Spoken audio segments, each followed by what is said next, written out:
আজকে ক্লাসে সবাইকে স্বাগতম। চলছে অনার্স দ্বিতীয় বর্ষের মেজর কোর্সের ক্লাস। আমরা তড়িৎ ক্ষেত্র চ্যাপ্টারে রয়েছি। আমাদের কোর্সের নাম তড়িৎ বিদ্যা ও চুম্বকত্ব। আজকে তড়িৎ ক্ষেত্রের সর্বশেষ ক্লাসটি হবে। তড়িৎ ক্ষেত্রে আমরা দ্বিমেরু করছিলাম, তার একটা প্রশ্ন পড়ব। একটা না, যে কয়েকটা প্রশ্ন বাকি আছে এই চ্যাপ্টারে পড়ব। আমি বরাবরই বলে থাকি যে আমি কিন্তু আসলে অনেকেই অনলাইন প্ল্যাটফর্মে পড়াই। বিশেষ করে ফিজিক্সের ক্ষেত্রে যেটা দেখা যায়, কোর্স কিন্তু দেখা যায় যে মানে যারা ফিজিক্সে প্রফেশনাল না তারা অনেকেই করায় অনার্সে কোর্স আর কি। দেখা যায় যে বেশিরভাগই রিভিউ পাই যে শর্টে পড়ায়, এই পড়ায় সেই পড়ায়, না পড়িয়ে শেষ করে দেয়। আসলে বিষয়টা হচ্ছে যে টোটাল ফিজিক্স পড়াই, একটু সময় বেশি লাগলেও টোটাল ফিজিক্সটা পড়াবো। ক্লাস শুরুর আগে দেখি সবকিছু ঠিকঠাক আছে কিনা। ওকে, ক্লাসে যে আছো রেসপন্স করলে ভালো লাগবে। আজকে আমরা শুরু করতে চাচ্ছি। যে প্রশ্নটা পড়বো যে বহিস্থ তড়িৎ ক্ষেত্রে তড়িৎ দ্বিমেরু, এই একটা টপিকসে প্রশ্নটা হচ্ছে তড়িৎ দ্বিমেরুতে সঞ্চিত শক্তির রাশিমালা, এটা পড়া যেতে পারে। অথবা বহিস্থ ক্ষেত্রে তড়িৎ দ্বিমেরু বা সঞ্চিত শক্তির রাশিমালা, বা বহিস্থ ক্ষেত্রে তড়িৎ দ্বিমেরু টর্ক। তোমাদের প্রশ্নগুলো কিন্তু এখন দেখা যাচ্ছে যে 24-এ যেটা এসেছে 25-এ আসবে না, 26-এ আসবে, এরকম না। কিন্তু একই প্রমাণের মধ্যে কয়েকটা পার্ট থাকে, বিষয়গুলো থাকে। এই জন্য হেডিংটা জানতে হবে, প্রশ্নটা জানতে হবে, অ্যান্সারটা জানতে হবে, শেষ অব্দি পর্যন্ত কি হয় তা জানতে হবে। একটা প্রমাণের A to Z জানতে হবে। যেমন যদি বলা হয় যে বহিস্থ ক্ষেত্রে চৌম্বক তড়িৎ, বহিস্থ ক্ষেত্রে তড়িৎ দ্বিমেরুর কি বল নির্ণয় করবো, টর্ক নির্ণয় করবো, তাহলে একটা পর্যন্ত থামতে হবে। তারপরে বহিস্থ তড়িৎ ক্ষেত্রে যদি আমরা তড়িৎ দ্বিমেরুটা রাখি, তাহলে তার মধ্যে সঞ্চিত শক্তির রাশিমালা এটা একটা জানতে হবে, বা সঞ্চিত বিভব শক্তির রাশিমালা এটা একটা জানতে হবে। তাহলে একই প্রশ্নে কিন্তু বিভিন্ন ধরনের বিষয় থাকতে পারে। আমাদের অধ্যায়ের নাম কি? তড়িৎ ক্ষেত্র। কি তড়িৎ ক্ষেত্র, অধ্যায়ের নাম তড়িৎ ক্ষেত্র। এখন প্রশ্নটা হচ্ছে কি? প্রশ্নটা হবে বহিস্থ তড়িৎ ক্ষেত্রে তড়িৎ দ্বিপোলের টর্ক বা সঞ্চিত শক্তি বা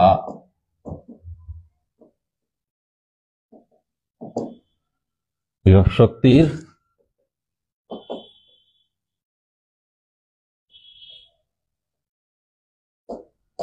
এই একটা বিষয়। বহিস্থ একটা, তার মানে এইসবই জানতে হবে যে একটা যদি তড়িৎ ক্ষেত্রে আমরা একটা তড়িৎ ইলেকট্রিক ডাইপোল রাখি, কি রাখি? ইলেকট্রিক ডাইপোল রাখি। তো ডাইপোল রাখলে সব ঠিক আছে, ওয়ালাইকুম আসসালাম। তো যাই হোক, কমেন্টস করেছো যারা ক্লাস দেখতেছো। ওকে, তো আসলে রেগুলারলি ক্লাস নেওয়া হবে, সপ্তাহে 3টা ক্লাস, আমাদের নাও হতে পারে, আরো বেশি নেওয়া হবে। তো আসলে সময়টা 7টায় দেওয়া থাকলেও অনেক সময় যেহেতু আমার আসলে যে স্মার্ট বোর্ডটা তোমাদের বলে রাখা ভালো, আগে বাসায় রাখতাম, এখন অফলাইনে যে প্রাইভেট পড়াই সেখানে রেখেছি। তো প্রাইভেটটা 6টা বা 5টার দিকে শেষ হয় অনেক সময়। তো দেখা যায় তারপরে ক্লাসটা নেওয়ার চেষ্টা করি, আবার এখানে এসে ব্যাক করা একটু কষ্টসাধ্য হয়ে যায়। তারপর একটা সময় দিয়ে রাখা হয়েছে 7টা, এর আশেপাশে নেওয়ারই চেষ্টা করা হবে। টাইমটা একটু দেখি চেঞ্জ করব, তোমাদেরকে কনফার্ম করে জানাই দেবো। অনেকের ইচ্ছা থাকা সত্ত্বেও লাইভ ক্লাস করতে পারে না টাইমের হেরফেরের জন্য, আমি সময়টা একটু চেঞ্জ করে দেবো। তো যাই হোক, এই যে একটা প্রশ্ন যে বহিস্থ তড়িৎ ক্ষেত্রে, একটা তড়িৎ ক্ষেত্রে আমরা ডিপোল স্থাপন করবো, স্থাপন করলে তার একটা টর্ক হবে, তার এই টর্ক বের করা যেতে পারে, তাহলে একটা পর্যন্ত অ্যান্সার। তারপরে যদি হয় কি সঞ্চিত শক্তি, তাহলে একটা পর্যন্ত অ্যান্সার, একটা লেভেল পর্যন্ত অ্যান্সার। আর সঞ্চিত শক্তি আর বিভব শক্তিটা একই জিনিস।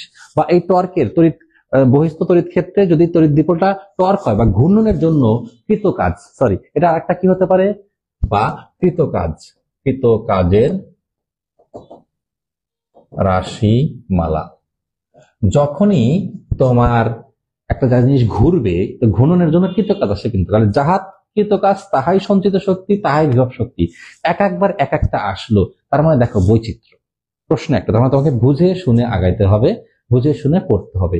একটা প্রশ্নের মধ্যে থেকে 3 ধরনের প্রশ্ন হতে পারে, এটাই কিন্তু দেখা গেছে আর কি। ওকে, এটাই কিন্তু এবারে যে প্রশ্নে কিন্তু দেখা গেছে যেরকম ভ্যারিয়েশন এসেছে, সবার মাথা ঘুরে গেছে, কি প্রশ্ন আসলো, সাজেশন কমন পড়ে নাই, বিভিন্ন পেজকে ধুয়ে দেওয়া হচ্ছে। তো আসলে পেজ ধুয়ে দেওয়া, কোর্সকে ধুয়ে দিয়ে লাভ নেই আসলে আর কি। তো একে তো আমাকে ভালো করে পড়াতে হবে, তারপর তোমাকে পড়তে হবে, দুইটা কন্ডিশন, আর কিছুই না। তো ঠিক আছে, আমি একটা বহিস্থ তড়িৎ ক্ষেত্র অঙ্কন করলাম। এটা বহিস্থ তড়িৎ ক্ষেত্র, একটা তড়িৎ ক্ষেত্র মানে একটা তড়িৎ ক্ষেত্র আমি বহিস্থ তড়িৎ ক্ষেত্র মানে কি, এই ইলেকট্রিক ডাইপোল যদি একটা মাইনাস একটা প্লাস, হ্যাঁ, এটা যদি একটা জায়গায় রাখি, তার নিজের একটা তড়িৎ ক্ষেত্র আছে, এটা না, একটা তড়িৎ ক্ষেত্র আছে, তার মধ্যে আমি স্থাপন করলাম হচ্ছে এরকম করে স্থাপন করলাম, একটু ক্রস করেই না হয় স্থাপন করলাম, এইভাবে একটা অ্যাঙ্গেল করে, একটা কি করে অ্যাঙ্গেল করে স্থাপন করলাম। তো এটা প্লাস কিউ, তো তড়িৎ ক্ষেত্রের এইদিকে বরাবর করতে মুভ করবে, এটা মাইনাস এইদিকে বরাবর, কারণ তড়িৎ ক্ষেত্র দিক যে বোঝানো হচ্ছে এইদিকে, তার মানে প্লাসটা ওইদিকে গতিশীল, তো প্লাসটা প্লাসের দিকে বল অনুভব করবে, আর মাইনাসটা মাইনাসের দিকে বল অনুভব করবে। এই বল কত? F equal to q E. আমি আগেই লিখে রাখতেছি আলোচনার শর্তে, হ্যাঁ, F equal to q E. তাহলে ব্যাখ্যাটা কেমন করতে হবে তোমাকে? প্রথম 3-4 লাইন, তোমার 3-4 লাইন কি করতে হবে? মনে করে একটা চৌম্বক দ্বিপোল বা ডাইপোল, হ্যাঁ, এই চৌম্বক ক্ষেত্রের সাথে তড়িৎ ক্ষেত্রের সাথে থিটা কোণে অবস্থান করতেছে, করুক।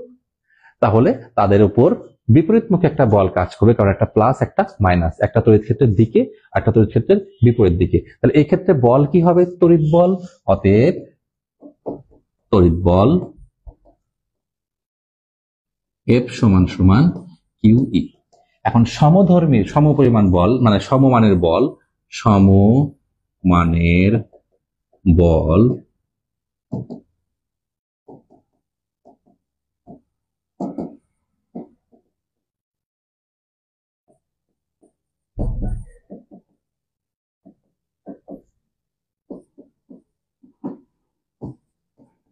তুমি যদি এভাবে লেখো, কেউ না করবে, তোমাকে ভালো মার্ক দেবে। সমমানের বল, কি বললাম, সমমানের বল যদি বিপরীত মুখে কাজ করে, তাহলে তো অবশ্যই একটা টর্ক হবে বা ঘূর্ণন হবে। যাই হোক, অনেকে উপস্থিত আছো ক্লাসে যা দেখছি। তাহলে সমমানের বল যদি কি হয়, বিপরীত দিকে কাজ করে, তাহলে একটা কি হবে? মোচড় বা টর্ক হবে। এই টর্কের মান কত? সে টর্কের মান আসতেছি, টর্কের মান হচ্ছে আর এফ, সে টর্ক হবে। অতএব torque equal to r F. বইতে এফ আর লেখা থাকে, এটা কিন্তু ভুল। R cross F, F cross r না, এই জন্য আর এফ। দূরত্ব এবং বল, আমরা বল পেয়েছি। দূরত্ব কত? কোন জিনিসের মধ্যে দূরত্ব কি বাঁকা করে নির্ণয় করে নাকি সোজা করে? তাহলে দূরত্ব হবে কত? আমি একটু অন্য মার্ক করে দিচ্ছি, একটু রেড মার্ক না হয় করে দিলাম, ঠিক আছে। এই যে দূরত্ব হবে এইটা, ওকে, দূরত্ব হবে, রেড মার্কটা হবে দূরত্ব, এখান থেকে এটা দূরত্ব, সোজা দূরত্ব। তার মানে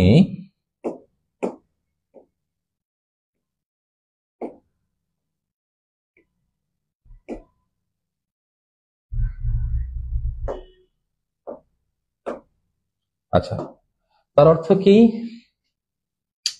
আমি একটা ত্রিভুজের মতো অঙ্কন করবো, একটা ত্রিভুজ হয়ে গেল, হ্যাঁ। তাহলে এই যে লাল যে দৈর্ঘ্য, এটাকে বলতেছি আমরা রেড। হ্যাঁ, তোমরা রেড যে সরাসরি যে দৈর্ঘ্য, সোজা স্ট্রেট লাইন যে দুটো, যেটাই হচ্ছে দূরত্ব বা টর্ক ঘূর্ণনের আর। এটা কিভাবে বের করব? এটা একটা দেখো ত্রিভুজ, এই পুরোটা কত? থিটা। পুরোটা কত রে? থিটা। এটা থিটা হলে, এটুকু থিটা হলে পুরোটাও থিটা, ওকে। তাহলে দেখো তো, আমি আর এফ লেখার আগে এটা লিখতে আগে পারো, 1 নং দিয়ে কত, এটা লিখলে এটা পরে আমার লাগবে কি? আর। তাই আমি আর বের করব, ওকে। এটাকে তুমি 1 নং দিয়ে রাখতে পারো। এখন আর এর মান কিভাবে বের করবে? এরপরে আসো, এরপরে লিখতে থাকো। আবার সাইন থিটা ইকুয়াল টু কি হবে? সাইন থিটা ইকুয়াল টু কি হবে? সামনের বাহু মানে লম্ব ভাগ অতিভুজ। লম্ব কত? আমি এটা জানি না, দূরত্বকে আমি এক্স বললাম। কি বললাম? এক্স না, সরি, আর বললাম। আর কি রে এটা? আর। তো আর ডিভিশন কত হবে? এই দূরত্ব আর অতিভুজ কোনটা? এই সাদা লাইনটা অতিভুজ কোনটা? অতিভুজকে কি দ্বারা পাস করব? 2l। কারণ দ্বিমেরুর মধ্যবর্তী দূরত্ব 2l, কেননা মাঝে একটা মধ্যবিন্দু থাকে, এক পাশে l আর এক পাশে l, সব মিলিয়ে 2l, সব মিলে কত? 2l। যাই হোক, তোমাদের আবার সবার উদ্দেশ্যে বলবো, আমার প্রশ্নগুলো নোট করো, তোমরা নোট করে প্লিজ দেখবা যে একটা দুটা করে প্রশ্ন নোট করলে পারে 3 মাস বা 4 মাস বা 5 মাস যদি আমাদের কোর্স মানে মানে যে যতটুকু সময় লাগে 5 মাসের মতো সময় লাগবে, এই তুমি পুরো মাস ব্যাপী বা কোর্স ব্যাপী তুমি নোট করো, নোট করে রাখো, দেখবা পরীক্ষার আগে বা ইনকোর্সের আগে তুমি বস হয়ে যাবা। কেন বস হয়ে যাবা? অনেকে বলবে যে স্যারে ক্লাস করছি নোট করি নেই, ক্লাস করছি নোট করি নেই। সবকিছুর এগুলো আমি নিজের মতোই করাই দিই। যেগুলো অতি বড় মাত্রায় প্রশ্ন সেগুলোর ক্লাসিক্যাল মেকানিক্সের কিছু বিষয় থাকে, তারপরে তোমার অপটিক্সের কিছু বিষয় আছে, এইগুলোতে একটু বড় বড় গুলো স্লাইড আছে, সেগুলো আমি তোমাদের শেয়ার করে দেবো। কিন্তু এই ছোটখাটো যেগুলো প্রমাণ আমার কাছে এগুলো ছোটখাটোই, আর এগুলো হাতেই আমি মানে করে দিতে পারবো, সমস্যা নেই। আর বড়গুলো হলে দেখা যায় যে শীট সাথে রাখতে হয়, সমীকরণ নম্বর দেখতে হয়, কিংবা কিছু পিডিএফ করে নিয়েছি সেগুলো কাজ করবো, সেগুলোর মাধ্যমে দেখা দিই, সেগুলো তোমাদের দিয়ে দেওয়া হবে। কিন্তু এই মিডিয়াম টাইপের, মানে তোমাদের কাছে বড় আমার কাছে মিডিয়াম বা শর্ট টাইপের গুলো আমি নিজেই করে দিচ্ছি। এগুলো কিন্তু তোমার দেখে দেখে তুলে নেবে সুন্দর করে। আর উপরের বাংলা ভাষাগুলোর জন্য যে কোনো একটা বই ব্যবহার করতে পারো, কবির পাবলিকেশন অথবা তোমার যা আছে আর কি, তোমার কি কবির আছে, এবি পাবলিকেশন আছে, ওকে, তারপরে ইউনিভার্সাল পাবলিকেশন আছে, যে কোনো একটা দেখে নিবা। তো এখন এখান থেকে আর গুণ করলে কি হয়? আর গুণ করলে কি হচ্ছে? আর equal to 2l sine theta, 2l sine theta. এই মান 1 নং এ বসিয়ে পাই। এই মান কয় নং এ বসাবো? 1 নং এ বসিয়ে পাই। ঠিক আছে, আমি পরের পেজে স্লাইডে চলে যাচ্ছি, তোমরা কিন্তু অবশ্যই পজ করে করে দেখে নেবে। 1 নং এ বসিয়ে পাই।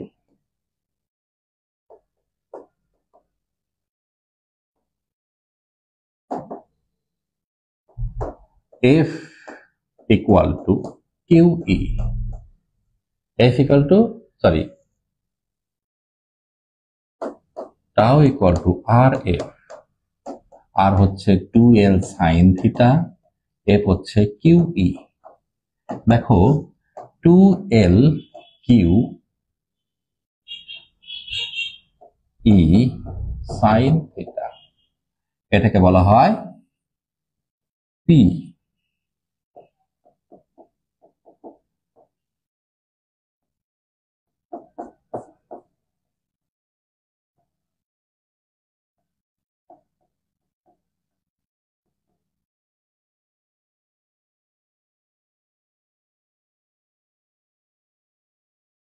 পিই, পি মানে হচ্ছে দ্বিপোল ভ্রামক বা ডাইপোল মোমেন্ট, সেটার সাথে ই, তার মানে পি ক্রস ই হয়ে গেল কিন্তু টর্কের রাশি। কি রাশিমালা?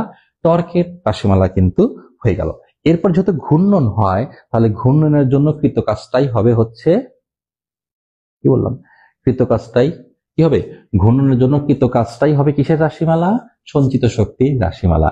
এখন মনে করি ডাইপোলটিকে মনে করি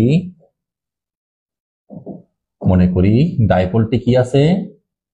মনে করি ডাইপোলকে বা দ্বিপোলকে থিটা, যে কোনো একটা কোণ আমরা পরে ধরি, 0 ডিগ্রি থেকে তোমার যে কোনো একটা, বা 90 ডিগ্রি থেকে, যাই হোক, থিটা 0 হতে থিটা কোণে ঘোরানো হচ্ছে।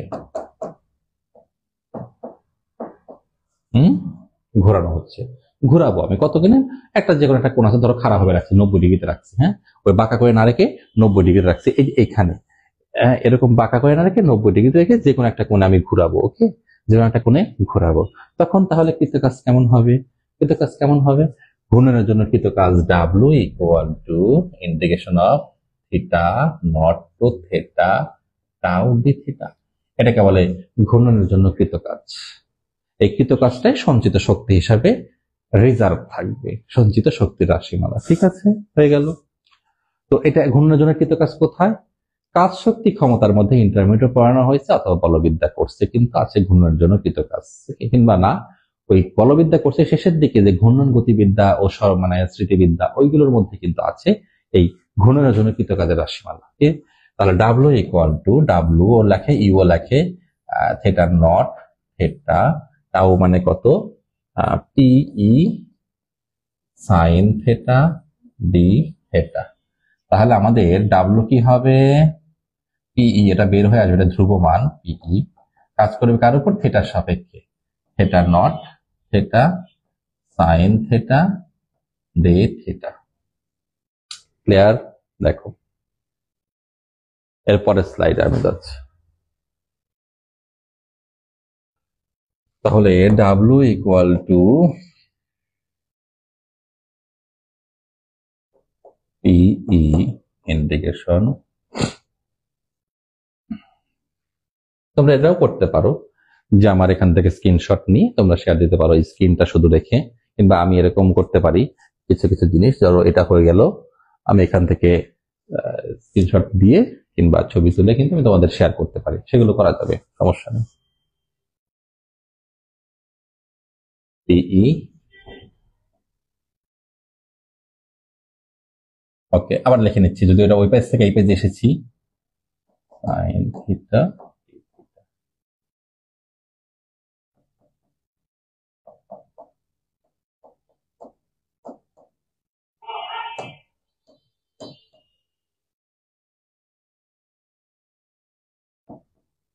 যদি মানে if,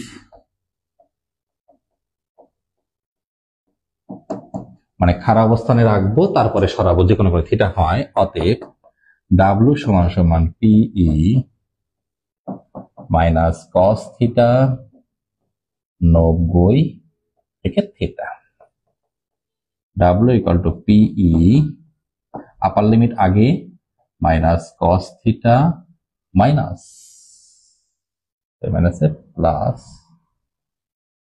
cos 90, this equal to W equal to minus PE cos theta, because cos 90 degree cos 90 degree equal to 0, এটা কত 0।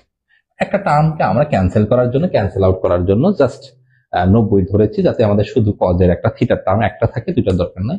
এখন যদি তোমাকে বলা হয় যে তুমি কত থেকে কত ঘুরাবে, কত থেকে কত ঘুরাবে, হ্যাঁ 180 থেকে 360 ঘুরাবে, তো লেভেল লিমিটটা দিয়ে দেবে। তার মানে তোমাকে এই পর্যন্ত মুখস্থ রাখতে হবে বা এই পর্যন্ত জানা থাকতে হবে। যদি বলা হয় যে, কি বলা হয় যে 0 ডিগ্রি থেকে 180 ডিগ্রি পর্যন্ত ঘুরালে কিন্তু কাজ কত কত, এরকম করে কিন্তু প্রশ্ন আসতে পারে যে একটা তড়িৎ দ্বিমেরু চৌম্বক তড়িৎ ক্ষেত্রের সাথে 0 ডিগ্রি কোণে অবস্থান করতেছে, তাকে 180 ডিগ্রি পর্যন্ত ঘোরাতে কৃতকাজ কত, তাহলে এখানে হবে 0 ডিগ্রি আর এখানে হবে 180 ডিগ্রি। কিন্তু বুঝতে পেরেছো? তারপরে কিন্তু মান বসালে কিন্তু চেঞ্জ হবে। যদি বলে প্রতিপাদন করে দেখাও, তাহলে কিন্তু করতে হবে, অথবা এই পর্যন্ত আসার পরে তুমি তোমার কাজটা করতে থাকবে। এইটার মান ধরবে 0, এটার মান ধরবে 180। আমি বোঝাতে পেরেছি? তার মানে বুঝে বুঝে কাজ করতে হবে। কি কাজ করতে হবে? বুঝে বুঝে কাজ করতে হবে। হ্যাঁ, বুঝে বুঝে কাজ করতে হবে। তাহলে এটাই হচ্ছে সঞ্চিত শক্তির রাশি বা লা। ওকে, এই তো দ্বিমেরুর বিষয়টা শেষ। আর একটা জিনিস আমার কাছে মনে হলো পড়ানো উচিত। কি মনে হলো? একটা জিনিস মনে হলো আমাকে পড়ানো উচিত, কারণ আমরা পেছনের দিকে একটু দেখি, আমার শীটে দেখি সুষম ভাবে, ও আমরা তড়িৎ ক্ষেত্র বা প্রাবল্যের মান একটা বিষয়, দুই একটা বিষয়ের জন্য পড়েছি, গোলকের ক্ষেত্রে এটা খুব ইম্পর্টেন্ট। সম্ভবত পড়েছি হচ্ছে চার্জিত রিং এর অক্ষের উপর অবস্থিত তড়িৎ ক্ষেত্র। এখন আর একটা বিষয় আমার কাছে একটু ইম্পর্টেন্ট মনে হলো, অনেক কিছুই তো করা যায়, সোজাতার বেকাতার, এখন একটু সুষমভাবে চার্জিত একটা মানে অর্ধবৃত্তাকার, হুম মানে চাপের ওপর তড়িৎ ক্ষেত্র, চাপের কেন্দ্রে তড়িৎ ক্ষেত্র করবো আর কি। এটা পরে আমরা এই চ্যাপ্টারটা শেষ করবো, মানে পেছনের দিকে আমি একটা প্রশ্ন মনে হলে এটা পড়াতে হবে। কারণ আমি আবারও বলছি যে এবার কোর্সটা সব করছি, ফার্স্ট ইয়ার কোর্সটা ডিটেল হয়, সেকেন্ড ইয়ার কোর্সটাও ডিটেল হবে, এখানে শর্টে পড়ার কিছু নেই। ঠিক আছে, প্রশ্ন কি হবে আমাদের? প্রশ্ন হবে হচ্ছে, একটু দেখে নেই, অর্ধবৃত্তাকার চাপের কেন্দ্রে তড়িৎ ক্ষেত্র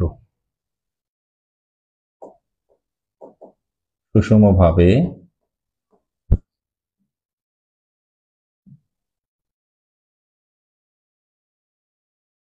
চার্জিত অর্ধবৃত্তাকার চাপের কেন্দ্রে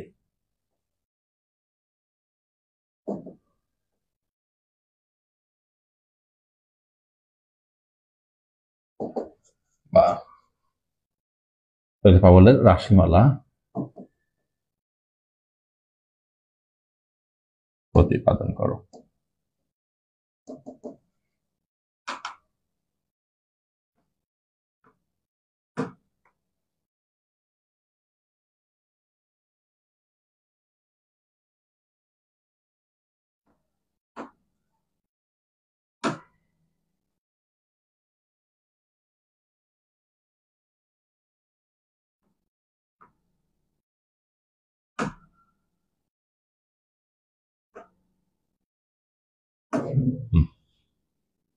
এই হচ্ছে আমাদের অর্ধবৃত্তাকার চাপ বললাম, 3D তে ভালোই বোঝা যাচ্ছে কেমন হচ্ছে। ওকে, এটা চার্জিত আছে, এটার কেন্দ্র এটা। তাহলে এই যে একটা, এটা সে সুষমভাবে চার্জিত, এই যে একটা সারফেস, সারফেসের উপরে যে কোনো একটা ক্ষুদ্র একটা অংশ ধরে নিলাম, পুরোটা সারফেসের দৈর্ঘ্য কত, এল। হ্যাঁ, পুরোটার দৈর্ঘ্য মানে যদি পুরোটা হয় তার দৈর্ঘ্য কত বললাম, এই সারফেসের পুরোটার দৈর্ঘ্য হচ্ছে এল। এল এর ক্ষুদ্র একটা অংশ ডিএল, ক্ষুদ্র একটা অংশ ডিএল। তো যাই হোক, আমরা এখন এই বিভিন্ন জায়গায় আর কি, এখানেও একটা ডিএল ধরা যেতে পারে, সমস্যা নেই। তাহলে এই কেন্দ্রে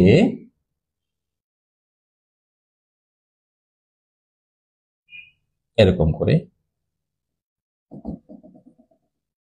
ওকে, এই পাশে একটা ডিএল ধরলাম, এই পাশে একটা ডিএল ধরলাম।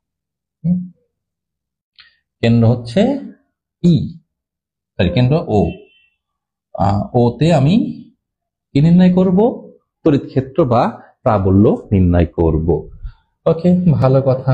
তো এই যে দেখো ডিএল মানে যতটুকু দৈর্ঘ্য ধরেছি সেখান থেকে এখানে লাইন টানছি, এখানে আবার সরাসরি লাইন টানলাম, মানে এইখানে দেখালাম হচ্ছে একটু হোয়াইট করে দুই প্রান্ত থেকে একটা, কারণ এইটুকু একটা কোণ আছে, কি আছে, এটুকু একটা কোণ আছে, এটাকে বলবো আমরা ডি থিটা। ছোট্ট একটা অংশ ধরছি, সেটা কেন্দ্রে কত কোণ উৎপন্ন হয়, ডি থিটা। এটা আর দেখালাম না। এখন এইখানে যে আমার প্রাবল্য নির্ণয় করতে হবে, এটা কিন্তু চার্জিত, এখানে কি আছে, চার্জিত আছে। হ্যাঁ,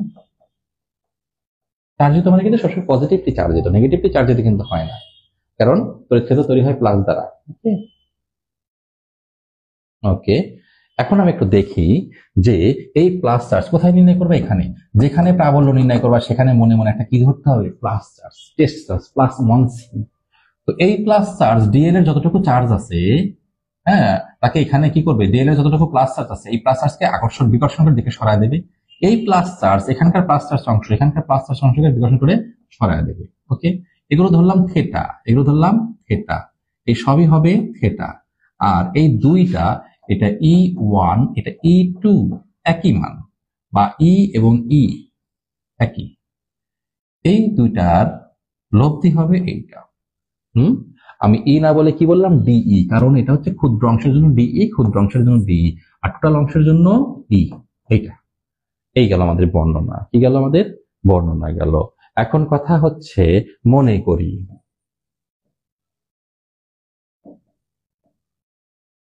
মনে করি টোটাল যে চার্জ ডিস্ট্রিবিউশন আছে, মনে করি কি বললাম, এটার যে ব্যাসার্ধ, এই ব্যাসার্ধ গুলো কত, আমি ধরলাম আর, এই ব্যাসার্ধ গুলো কত ধরলাম, আর ধরলাম, অথবা বই পুস্তকে এ ধরে অনেক সময়। আচ্ছা, এই ব্যাসার্ধ হচ্ছে আর, কেন্দ্র থেকে পরিধি পর্যন্ত দূরত্ব আর, কত বললাম, আর বললাম। এখন আর একটা বিষয় ধরে নেব আমি, ল্যামডা, কি, ল্যামডা। মনে করি ল্যামডা সমান সমান একক দৈর্ঘ্যে চার্জ, একক দৈর্ঘ্যে চার্জের পরিমাণকে কি বলা হয়, ল্যামডা। অতএব আমি কি লিখতে পারি, একক দৈর্ঘ্যে চার্জের পরিমাণ, হ্যাঁ, সমান সমান ল্যামডা। এই তো, তাহলে এই যে পুরোটার যে একটা সার্কেল আছে, পুরোটার সার্কেল আছে, তাহলে এই মানে হাফ সার্কেল, হ্যাঁ, অর্ধবৃত্তাকার, তাহলে অতএব ডিএল দৈর্ঘ্যে চার্জ কত, ল্যামডা ডিএল, ল্যামডা ডিএল বলা যেতে পারে। তাহলে এই ডিএল বাই ক্ষুদ্র অংশের মধ্যে চার্জের পরিমাণ কত, ল্যামডা ডিএল, এটাকে বললাম আমরা ডিকিউ। অতএব ডিকিউ, সরি ছোট দেব, অতএব ডিকিউ সমান সমান ল্যামডা ডিএল থাকলো। তাহলে এইখানে, হ্যাঁ, ব্যাসার্ধ, কেন্দ্র থেকে এর ব্যাসার্ধ কি, এ আর, এটাও আর, হ্যাঁ, সবই আর, এটাও আর, এটাও আর, এটাও আর, সব যত দূরত্ব আর, সে ডি থিটা করলেই হোক আর যাই হোক। এখন আবার যদি বলি S equal to r theta, আমরা জানি না, আবার এগুলো লাগবে আমার, আবার এটা 1 নং দিয়ে রাখলাম, আবার S equal to r theta আমরা জানি। তাহলে এই যে একটা অংশ কোণ, এই যে ডি থিটার, হ্যাঁ, ছোট্ট একটা অংশ ডি থিটা, এটুকু একটা S equal to r theta বলা যাবে না, বলতো এস এর বদলে কি লিখবো, S equal to r theta কেমন, এরকম কিন্তু, হ্যাঁ, এটা এস, এটা থিটা, এটা r, S equal to r theta. তো এখানে এস মানে কত, ডিএল, আর মানে কত, আর, থিটা মানে কত, ডি থিটা। তাহলে ডিএল সমান সমান আর ডি থিটা, কি বলবো আমি, ডিএল সমান সমান আর ডি থিটা। আশা করি তোমরা যারা ক্লাস করতেছো আমার মনে হয় খুব ভালোভাবে বুঝতে পারতেছো, না হলে অবশ্যই রেসপন্স করবে। আমি কিন্তু কমেন্টস গুলো মাঝে মাঝে ল্যাপটপে দেখি কে কি কমেন্টস করছে। পড়াশোনা নিয়ে কমেন্টস করলে কিন্তু অবশ্যই অ্যান্সার দেওয়া যাবে, অন্য কিছু নিয়ে করলেও অ্যান্সার দেওয়া যাবে। তাহলে এইগুলো আমি বক্স করে রাখলাম, কাজে লাগবে। ওকে, এখন তাহলে এই জায়গায় চার্জ কতটুকু আছে, ল্যামডা ডিএল। এই পরিমাণের জন্য এখানে একটা কি উৎপন্ন হবে, তড়িৎ ক্ষেত্র উৎপন্ন হবে। কি হচ্ছে, তার মান কত, ডি ই। তার দিক কোন দিকে, এই দিকে। ওকে, দিক কোন দিকে, এইদিকে। এইটুকুর জন্য এখানে কি হবে, একটা ডি দিক এইদিকে। তাহলে এখন আমাদের কি বের করতে হবে, ওই ডিইটা বের করতে হবে। কি বের করতে হবে, ডিইটা আমাদের বের করতে হবে। ডিই কত, আমি পরের স্লাইডে যাচ্ছি। হ্যাঁ, ডিই কত হবে, অতএব ডিই সমান সমান 1/4πε0 ডিকিউ ভাগ r square. Very simple, E equal to 1/4πε0 q ভাগ আর স্কোয়ার। এখন ক্ষুদ্রর জন্য কত, ক্ষুদ্র মানে কি, এই যে এই ক্ষুদ্রের জন্য, এই ক্ষুদ্র অংশের জন্য এখানে কত হচ্ছে আমাদের, শুধুমাত্র আমাদের এখানে ডি কিউ থাকতেছে। তো ডি কিউ এর মান কত, ডি কিউ এর মান কত, ডি কিউ এর মান দেখে নেই, এই যে ল্যামডা ডিএল, ল্যামডা ডিএল আর নিচে আর স্কয়ার। ওকে, থাকলো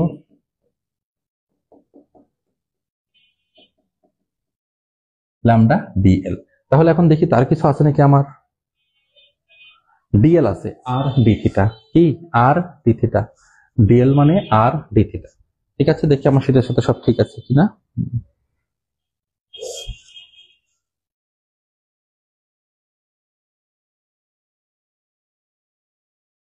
ঠিক আছে, আর ডি থিটা, আর ডি থিটা।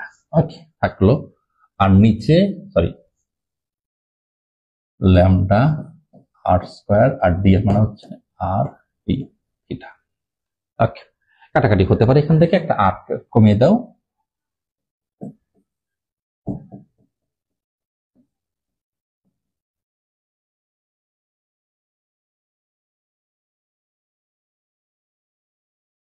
এখন আমি একটু চিত্রে আসি।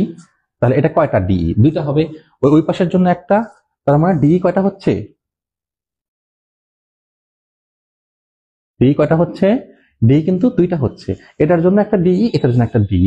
এখন কথা হচ্ছে তার লব্ধি কি হবে, লব্ধি কি হবে, এরকম কতগুলো হতে পারে, অনেকগুলো ডিএল থাকতে পারে, অনেক অসংখ্য। এটাকে আমরা ইন্ডিকেশন করবো, যখন ডিএল আসতেছে তখন কি বের করতে হবে, ডিএল ডি আসতেছে তখন কি ই করতে হবে। তাহলে ইন্ডিকেশন করতে হবে, অনেকগুলো ডিএল এর জন্য অনেকগুলো ডিই থাকবে, অনেকগুলো মানে অসংখ্য ছোট ছোট অংশ ধরতে পারো তুমি। তাহলে এইটা যদি থিটা হয়, এটা যদি ই ডিই হয়, এটা হবে কি ডিই কস থিটা, আর এই বরাবর হবে ডিই কস থিটা। এই ডিই এর জন্য যার সাথে অ্যাঙ্গেল সে হয় সাইন, সরি সে হয় কস, মনে আছে না। এই দিকে ডিই, আর এইটুকু হবে হচ্ছে আমার থিটা।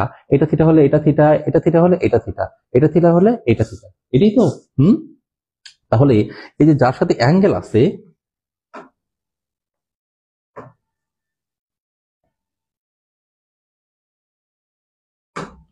এই যে অ্যাঙ্গেল যার সাথে আছে,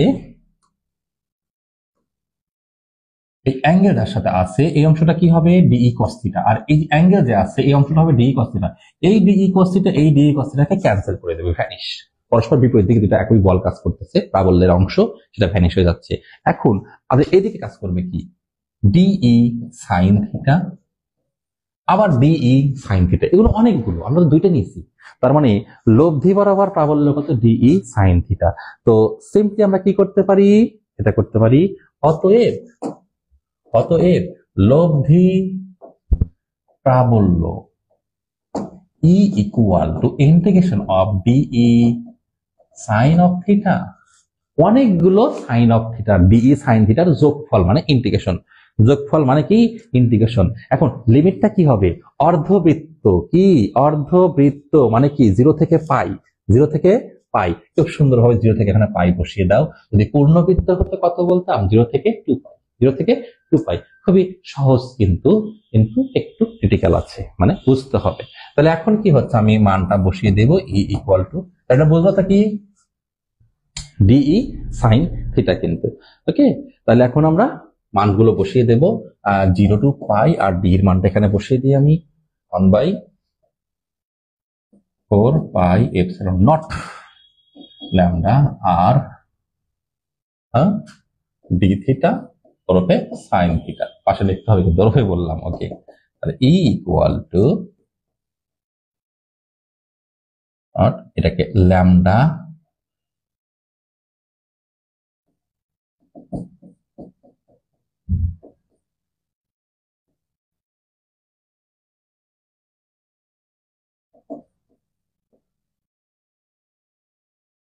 দেখো হয়ে যাচ্ছে, কিন্তু সব বাইরে নিয়ে আসলাম। 1/4 pi epsilon naught lambda by r বাইরে নিয়ে এসে রাখলাম এভাবে। আর কাজ হচ্ছে কার উপর? শুধুমাত্র থিটার উপরে, কারণ এই থিটাটাই চেঞ্জ হবে। কতটুকু তুমি দৈর্ঘ্য ধরবা, ছোট ধরবা নাকি বড় ধরবা। এখন ইন্টিগ্রেশন করো, ইন্টিগ্রেশন করলে কি হবে? Minus sine theta, sorry minus cos theta. কি হবে?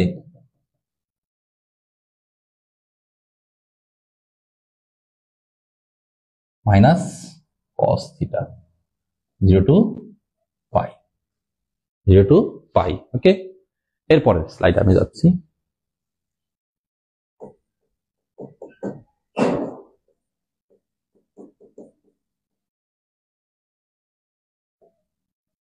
মাইনাস কস পাই মাইনাস মাইনাস কস 0।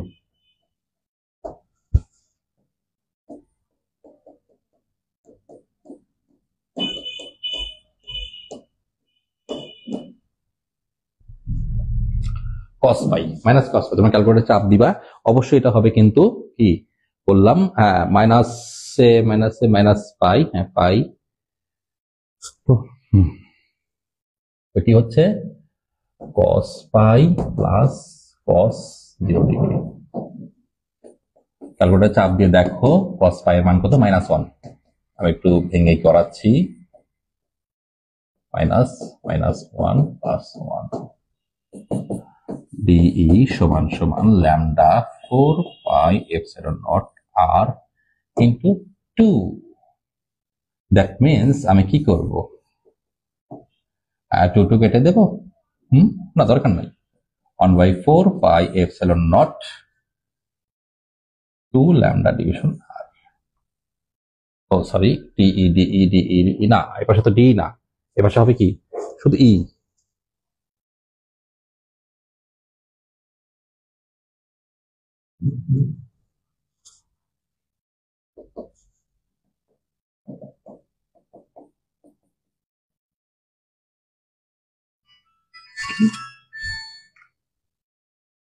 এই তো অবস্থা।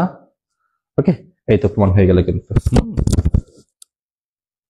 এভাবে রাখতে পারো, 2 দিয়ে কাটাকাটি করে রাখতে পারো। একটু ফোন এসেছে।